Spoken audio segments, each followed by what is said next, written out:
পশ্চিমবঙ্গে আমাদের যে নতুন সরকার এসছে, এত মানুষের আশা ভরসা এবং সমর্থন নিয়ে আমার মনে হয় প্রথম 5 ইয়ার্সে ওদের যে প্ল্যানটা থাকা উচিত সেটা হচ্ছে 4B প্ল্যান।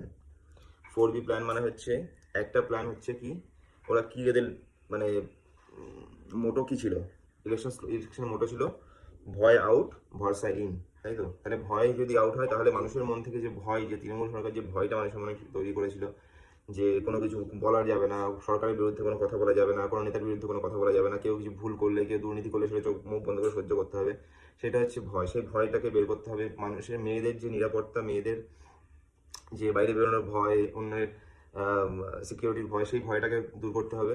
ভরসা, মানুষকে ভরসা দিতে হবে। একবার যদি ভয়ে মানুষকে ভরসা দিতে পারে তাহলে কিন্তু ভয়টাও আস্তে আস্তে কেটে যাবে। ভরসা কীভাবে দেবে? এই যে 3,000 টাকা মেয়েদেরকে দেবে বলেছে, সেই 3,000 টাকা আদৌ দেবে কি দেবে না সেটা কিন্তু এখন মানুষের মধ্যে এখনও সন্দেহ রয়েছে, যতক্ষণ পর্যন্ত সেই টাকাটা মানুষ না পাচ্ছে, মেয়েরা। কারণ মমতা ব্যানার্জি কিন্তু এই জিনিসটা করে গেছে যে প্রতি মাসে নিয়মিত কিন্তু মেয়েদের টাকাটা দিয়ে গেছে, এবং যুবসাথীর টাকাটাও কিন্তু 1,500 টাকা সাধারণ ছেলেদেরকে নিয়মিত দিয়ে গেছে। তাহলে কি হচ্ছে, একটা ভরসার জায়গা কিন্তু মমতা ব্যানার্জির তৈরি হয়েছে। তো সেই জিনিসটা বিজেপিকে তৈরি করতে হবে। যদি ওরা মানুষকে ভরসা দিতে চায় তাহলে এদের এই টাকা এবং ওদের যে ম্যানিফেস্টোতে যে প্রমিসগুলো করেছে সেগুলোকে মেনটেন করতে হবে।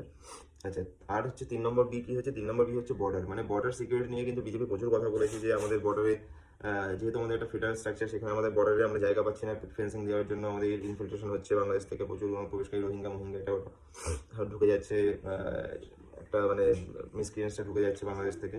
তো সেই জিনিসটার জন্য কি করতে, বর্ডার ফেন্সিং এবার এখন তোমার স্টেট গভর্নমেন্ট এবং সেন্ট্রাল গভর্নমেন্ট দুটো একসঙ্গে যদি কাজ করে তাহলে সেই জিনিসটা কোপ আপ করতে পারবে।